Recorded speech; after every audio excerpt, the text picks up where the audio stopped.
Hey, what's up guys, it's Nick2. Today I'm going to be going over everything you guys need to know in order to successfully decimate T8s on a Barbarian. Barbarian is definitely, I would say, the weakest class overall this season, but with Whirlwind Barbarian, you can still pretty easily clear tier 8s and get a crap ton of ether when the build is fully perfected, and that is what I'm going to be showing you guys today. Overall, I would say this is probably Barbarian's most versatile build. It is possible for Deathblow to be about comparable or a little bit stronger, but that requires a bit more gear. Bash and Flay are also options, but I wasn't really a big fan of playing with them, and I think this is much easier for the majority of people to set up. One of the benefits of Whirlwind is that you can actually start out playing Whirlwind pretty much all the way up to level 100. It's ironically enough one of the best early game builds, super easy to set up and just does really good damage right out the gate. The problem that it has is it just can't scale its damage up nearly as high as a lot of the other characters can, so you're going to have problems when you're trying to do T8s and fighting the bosses. You can definitely kill them, as you can see here. If you have the invigorating buff, you can kill them in about 2 minutes, a minute and a half or so. When the build is pretty well set up. Without the invigorating buff, it'll take about 3 minutes. But there isn't really a huge reason to farm T8s, to be honest with you. It's kind of just a way to benchmark builds if they're capable of doing that, and I did want to show that to you guys. But you can do T7s and actually get way over 1,000 Aether if you want to be able to farm Neath Iron that way. You don't actually have a really good reason to do T8s, and if you want to do Tormented bosses, this build can actually do some pretty decent damage against them because they nerf the bosses so much. So the only downside is that if you want to do T8s, it's not going to be anywhere near as powerful as like a Lightning Spear Sorcerer or something. Just want to be completely transparent with you guys there. But this is probably overall Barbarian's best option. Lots of fun to play. Damage is pretty decent.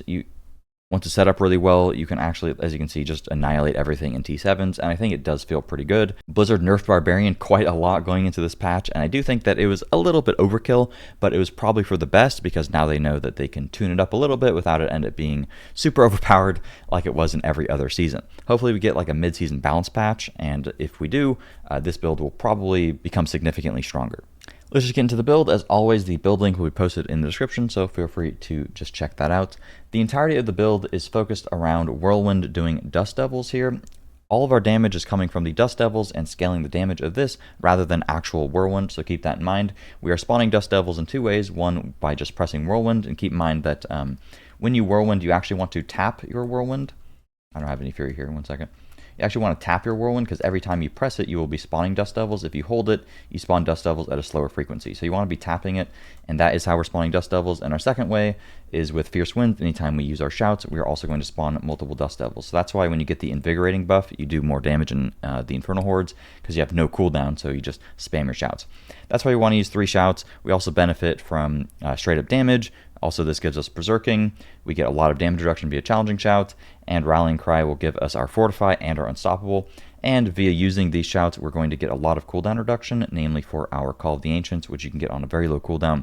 Call of the Ancients is super strong right now because we pair it with the Ariet's Bearing, which is going to give us crazy amounts of damage reduction, but it also spawns mobs that are not only going to Dust Devil, so that just does pretty good damage, and you can see that the value on that is pretty high, but it's also going to be spawning Earthquakes, so that we can take advantage of the Earthquake Legendary. So you get 25% increased damage there, and we also get the Rumble Glyph, which is going to give us another 30% increased damage for each active Earthquake, and just by pressing Call of the Ancients, we're going to be spawning those Earthquakes, but also while it's active, we get 20% increased attack speed and 25% increased damage. So Call of the Ancients all around is really good, and with one of our glyphs, we're constantly reducing the cooldown of our Call of the Ancients by just pressing our abilities, but also it'll be a really low cooldown just by having Ariet's Bearing, and also we get Call of the Ancients cooldown reduction via Tempers. So this is up 100% of the time. Our last skill, I'm using Ground Stomp, but you don't actually need to use Ground Stomp in order to take advantage of the Earthquake Legendary. If I just use Call of the Ancients here, the Earthquakes that they will spawn will give me the damage increase, and they will spawn up to 3, and if you have it on if you have permanent uptime on Call of the Ancients, you'll always have 3 Earthquakes active. So you don't actually need to use Ground Stomp, but the benefit of Ground Stomp is that it gives you cooldown reduction for your ultimate skill as well if you're just easing into the build and you need a little bit more CDR to have full uptime on Call of the Ancients. And it's just nice because it is an on-demand guaranteed stun, and I just like having the consistency for the damage there. But if you feel like you need some survivability, alternatively, you can use Iron Skin, and this will give you some pretty good defense in the form of some healing, or you can swap on some Fortify there. Another option is Rupture with the 40% attack speed. I played with this. It was a little annoying because the buff only lasts for 5 seconds, but if you wanted to use a different skill other than Ground Stomp, that would be your options there. The reason that we like Whirlwind versus Double Swing is that the animation is simply just better. It scales with attack speed now, so you can get the animation to be very, very quick, and you can just spam out Whirlwind, which then is going to spam a whole bunch of Dust Devils around you. Quickly get into the skill tree, and then we'll talk about some gear. So I just have a couple points here, doesn't really matter. And then we go into Whirlwind, and while using a slashing weapon, we're going to inflict bleed. We have a lot of synergy with bleed, so that is really good for us. So we always have our Whirlwind set to dual wield here. We're gaining the additional damage via having a mace and also the effect of having a sword there. So we're going to be inflicting bleed, and we're also getting damage via the wallet passive here by using a bludgeoning weapon. And the benefit of dual wield weapons is that they have a faster attack speed, so that feels pretty nice for us. I go 3 into pressure point. Applying vulnerable with this build can be a little bit annoying, so you want to use pressure point, exploit glyph, and something on a ring to help with that. It's mainly just for bosses. And then again, ground stomp. I go into Rallying Cry for the Fortify here, and it gives us Unstoppable. Challenging Shout, extra HP. You don't really need the Fury at this point in the build. And then I put full points into War Cry because it gives us increased damage. And then we max out how long the shouts last. They heal us, and also gives us some DR. Go into some more DR. If you wanted more movement speed, you could take points out of probably Guttural Yell and then put it into Swiftness. Pit Fighter, Slaying Strike, Counteroffensive, just damage. Call the Ancients. Duelist for some attack speed. If you feel like your attack speed is fine, you could take those points out and go 3 into Martial Vigor for even more damage reduction. I just like the 9% attack speed. Then we have Wallop for just 15% increased damage to enemies that are vulnerable, and we are using a bludgeoning weapon like I mentioned, and we're using Unconstrained, so we just have permanent berserking up with this build and a 60% damage increase there. I tried setting up the build with Wrath of the Berserker, and it's a little bit harder to get Wrath of the Berserker on like a really low cooldown compared to Call the Ancients and to permanently have it active. And Call the Ancients has the benefit of giving you the Earthquakes permanently active, and it also just does straight up damage by having the pants on. But an alternative way to set this up is actually to use Tybalt's Will instead of using the Earthquake pants. You get a bit more survivability this way, and it gives you some just straight up damage. And then if you wanted, you could swap Call of the Ancients to Wrath of the Berserker and then temper Wrath of the Berserker cooldown reduction. That just requires way more gear and is a bit more niche. And if Wrath of the Berserker isn't up 100% of the time, you're losing a pretty substantial amount of damage. So I've tested swapping between Ariats and Tybalt's Will multiple times, and I think overall Ariats is going to help with their boss damage a bit more, and it is just more consistent having the Earthquakes up all the time. Generally, this is what I'd recommend for most people. If you want more survivability, feel free to swap to Tybalt's. When it comes to our other items, obviously this is a nearly perfected version, so I'm going to have a bunch of uber uniques, etc. That's just going to drastically bolster the power of the build. But you do not need those. I played with the build without uber uniques, leveled up with it, etc. You can 100% set it up without them. It will just make it a lot better. I'll just go piece by piece here. So on the helmet, you want to have a Harlequin crest ideally. If you don't have a Harlequin crest, you can go for the Tusk helm. This is pretty good, just gives you some damage and some damage reduction, and the damage while berserking and attack speed is pretty good. Harlequin we go for because the cooldown reduction is so insane. You don't need that temper like that or the masterwork like this, but it also gives you maximum resource, which is pretty nice because we are using Ramalodnes. Also gives a lot of damage reduction. Keep in mind that the ranks 2 skills on Harlequin and Starless don't actually give us damage because all the damage is coming from our aspect and not actually the skill itself. Chest, we go for Tyraels just because the damage reduction and survivability from this is absolutely ridiculous. If you don't have Tyraels and your survivability feels pretty bad, take Ground Stomp off, put on Iron Skin, and put on the Iron Skin Legendary, and that is roughly the same in terms of survivability. Not quite as good because you miss out on maximum resistance, but it does give you a ton of DR. This also will by itself solve all of your resistances. If you do not have Tyraels, you will have to solve your resistances in the form of getting a chest with normal res, putting diamonds in all your gear, and then luckily Ariats has a ton of res on it already, so that will kind of just help you if you're just swapping to the build. For our gloves, we have 2 options. Fist of Fate is technically the better option, but you need to have it at a 300% roll, and you also need to keep in mind that Fist of Fate seems to be bugged with Ramalodnes currently, so sometimes it will deactivate the Ramalodnes power, in which case you have to just take Ramalodnes off and then put it back on. Talk about that more in a second. I got all my gameplay with Fist of Fate because it is simply just more damage than using a normal pair of gloves. But you do have to have a pretty good roll of Fist of Fate for it to actually be better, and you have to deal with swapping off Ramalodnes here and there.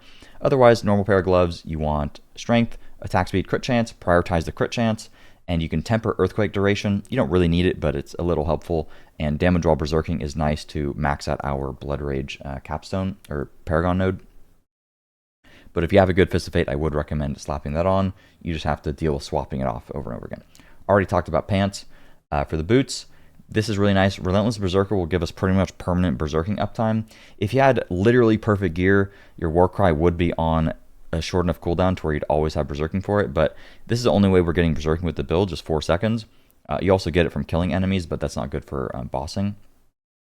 Relentless Berserker will just make it to where you have permanent uptime on your berserking, which is really good. The build is 100% perfect. You have infinite CDR. Concussive Strikes is technically better. For the rolls on here, you want ranks to Warcry. That's just extra damage for us. Fury per second, if you're early on into the build. Later on, you don't need it, so then you could go into movement speed. Strength is damage. And then the utility thing, you get lucky, a chance to freeze, stun, concussion, doesn't really matter, some form of CC, and movement speed. For our weapons here, our mace, we want to have strength, max HP, crit damage, and you want all of the masterworking to go into chance for Dust Devils to cast twice, because you can get that to almost 100%. And then we want to have for our other weapon, same stats, strength, max HP, crit, temper, crit, and then you want to have the masterwork to go into Dust Devil size, because this is going to increase our damage multiplicatively via the Fierce Winds aspect. Raw Melodies is really good. It drains our resource, but it gives us another way to scale our damage in the form of maximum resource. It rolls maximum resource, and you also get max resource on Harlequin and on Grandfather. So Raw Melodies is really good. Also happens to be a sword, so our Whirlwind is set to dual wield, so we get the slashing weapon effect so that we are applying bleed. And then we go for a Grandfather. The crit damage multi on Grandfather is just really strong. Also, the stats on it happen to be quite nice. Max resource, damage percent, all stats are really good. I haven't done the math on where it's best for the masterwork to land here. I would probably say maximum resource if I had to take a guess. But if you can get max resource or percent damage, I'd say they're probably within the same realm. Don't worry too much about it. Mine just rolled like this, and I think it looks cool saying 600% damage, so whatever. You want to have Starless Skies. This helps with your resource quite a lot. If you are having resource problems, and I'll probably just timestamp this here, and you don't have Ring of Starless Skies, you can put the aspect of Vocalize Empowerment. That gives you resource whenever you use a shout. That's pretty good. And then you could swap out the exploit glyph here, and you could put in the, if I can find it, you can put in the Wrath glyph, so you just get a whole bunch of Fury generation this way. But if you have Vocalize Empowerment, you should be fine. Starless Skies worked really well, though. Damage, and it gives you resource cost reduction, so you can spam your Whirlwind like crazy. And also, you want to go for crit chance masterwork as much as humanly possible on here, and attack speed is really good. Again, lucky at chance doesn't do anything for us, and core skills also does not do anything. On our other ring, we want to have Bold Chieftain, so we can spam our shouts. You want attack speed, crit chance, and then lucky hit chance to make enemies vulnerable is really nice for bossing. And you want to have crit chance, masterwork if possible, and temper damage while berserking for one of our Paragon nodes, which turns into a multiplicative damage increase. I have Warcry cooldown reduction on here because my Ariats is GA and has just the damage or the cooldown reduction here is crazy.